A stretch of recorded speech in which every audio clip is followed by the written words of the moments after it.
Rapat konsolidasi Dewan Pimpinan Cabang Partai Golkar Kabupaten Sukabumi dihadiri 47 pengurus cabang kecamatan. Digelar di Sekretariat DPC Partai Golkar Kabupaten Sukabumi, Jalan Surya Kencana, Kecamatan Cikole, Kota Sukabumi, pada Jumat 22 Mei 2025.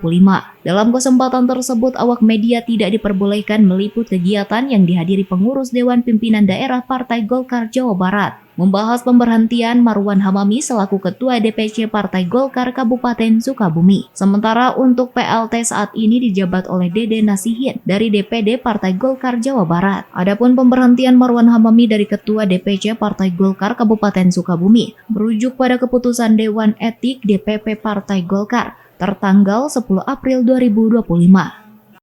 Ketua PK Partai Golkar Sukabumi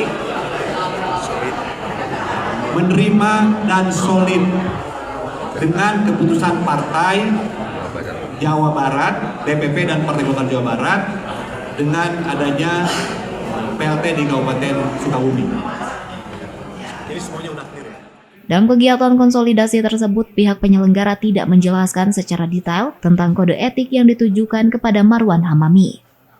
Dari Kabupaten Sukabumi, Iqbal Bakar, Tim Liputan MJS TV melaporkan.